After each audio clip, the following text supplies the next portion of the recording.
નમસ્કાર દર્શક મિત્રો, સ્વાગત છે તમારું અમારી YouTube channel government job update પર।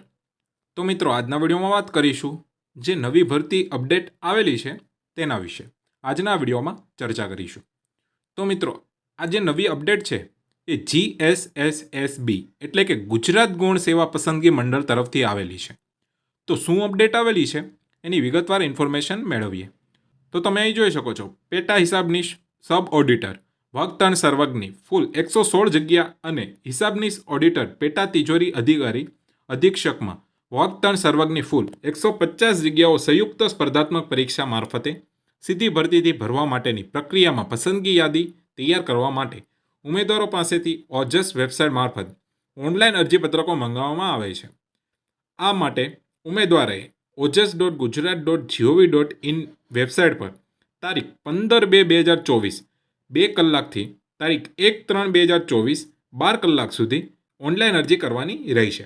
અરજી કરવા માટેની વિગતવાર સૂચનાઓ સહિત આ સમગ્ર જાહેરાત દરેક ઉમેદવારોએ પ્રથમ ધ્યાનથી વાંચવી જરૂરી છે। ભરતી પ્રક્રિયા સંબંધેની તમામ સૂચનાઓ મંડળની વેબસાઇટ gssb.gujarat.gov.in પર મૂકવામાં આવશે, તેથી સમયાંતરે મંડળની વેબસાઇટ અચૂક જોતા રહેવું।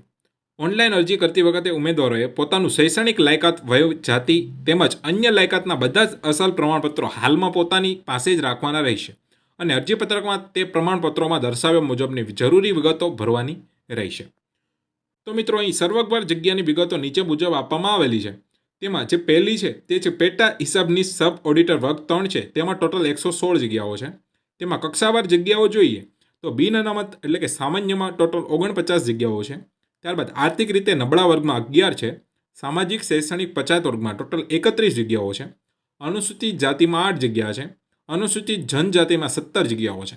ત્યારબાદ કક્ષાવાર જગ્યાઓ પૈકી મહિલાઓ માટે અનામત જગ્યાઓ જોઈએ તો તેમાં બિન અનામતમાં 17 છે। આર્થિક રીતે નબળા વર્ગમાં 4 છે। સામાજિક શૈક્ષણિક પછાત વર્ગમાં 10 છે।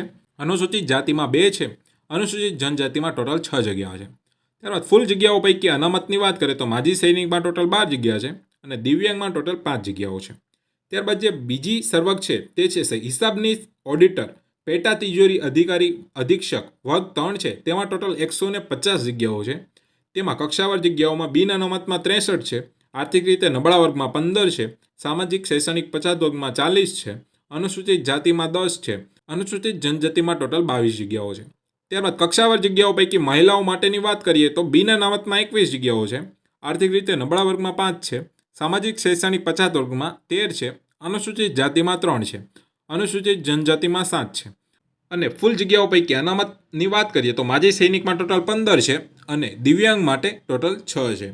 આમ ટોટલ 266 જગ્યાઓ આપવામાં આવેલી છે। ત્યારબાદ ઉપર દર્શાવેલ જગ્યાઓ પૈકી માજી સૈનિકો અને દિવ્યાંગ ઉમેદવારો માટેની સર્વગવાર અનામત જગ્યાઓ નીચે દર્શાવ્યા મુજબની રહેશે। તેમાં પેટા હિસાબની સબ ઓડિટર વર્ગ 3 છે, તેમાં માજી સૈનિકમાં ટોટલ 12 જગ્યાઓ છે અને દિવ્યાંગ માટે 5 છે। દિવ્યાંગતા ABCD અહીં દિવ્યાંગતા માટે અહીં નોંધ આપવામાં આવેલી છે, તે એકવાર વાંચી લેવા વિનંતી। ત્યારબાદ હિસાબની ઓડિટર પેટા તિજોરી અધિકારી અધિક્ષક વર્ગ 3 છે, તેમાં ટોટલ માજી સૈનિક માટે 15 છે અને દિવ્યાંગ માટે 6 છે। આમ તમામ સર્વગની ફૂલ જગ્યાઓ 27 છે।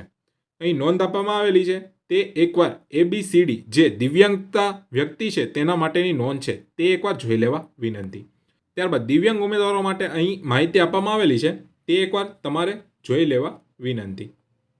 ત્યારબાદ પગાર ધોરણની વાત કરીએ તો પગાર ધોરણમાં નાણાં વિભાગ હિસાબ અને તિજોરી નિયામક શ્રીની કચેરીમાં સર્વગનું નામ જે છે તે છે પેટા હિસાબની સબ ઓડિટર વર્ગ 3 છે, તેમાં પ્રથમ 5 વર્ષ માટે પ્રતિમાસ ફિક્સ પગાર 26,000 રહેશે અને સર્વગમાં નિયમિત નિમણૂકનું આરોપી 2016 મુજબનું પગાર ધોરણ 25,500થી 81,100 લેવલ 4 પ્રમાણેનું રહેશે। ત્યારબાદ બીજી જે સર્વગ છે તે છે હિસાબનીશ ઓડિટર પેટા તિજોરી અધિકારી અધિક્ષક વર્ગ 3 છે, તેમાં પ્રથમ 5 વર્ષ માટે 49,600 ફિક્સ પગાર રહેશે અને સર્વગમાં નિયમિત નિમણૂકની આરોપી 2016 મુજબનું પગાર ધોરણ છે તે 39,900થી 1,26,600 લેવલ 7 પ્રમાણેનું રહેશે। રાષ્ટ્રીયતાની વાત કરીએ તો ઉમેદવાર ભારતનો નાગરિક હોવો જોઈએ અથવા ગુજરાત મુલ્કી સેવા વર્ગીકરણ અને ભરતી નિયમો 1967ના નિયમ 7ની જોગવાઈ મુજબની રાષ્ટ્રીયતા ધરાવતા હોવા જોઈએ।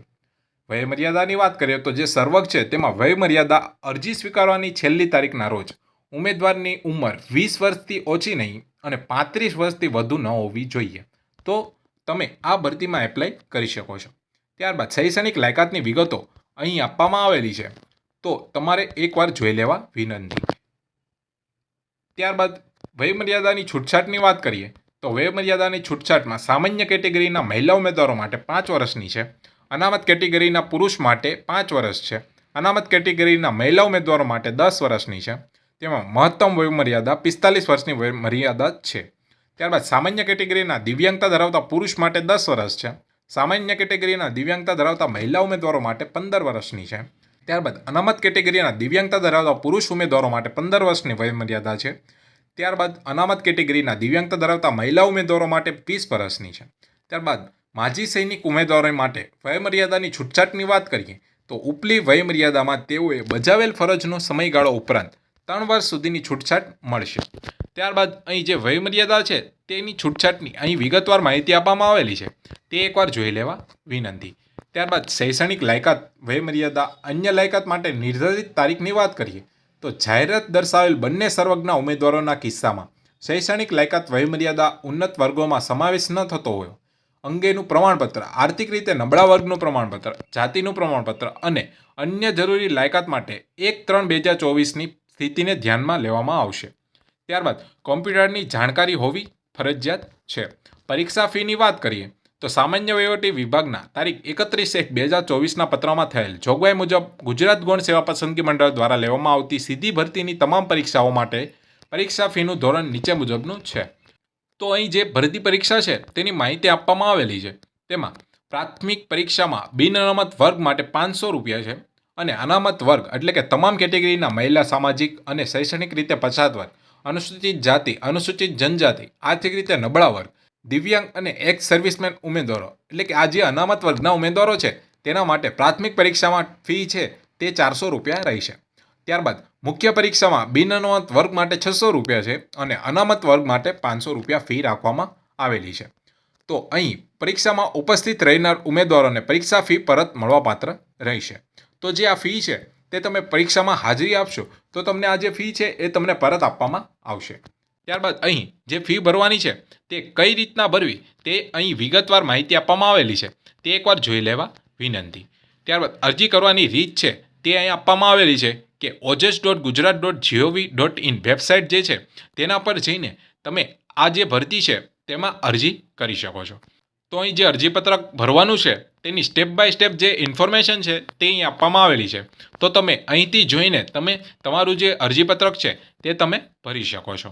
તો મિત્રો, આ છે વિગતવાર ઇન્ફોર્મેશન જે ગુજરાત ગૌણ સેવા પસંદગી મંડળ તરફથી જે 266 જગ્યાઓ બહાર પાડવામાં આવેલી હતી તેના વિશે.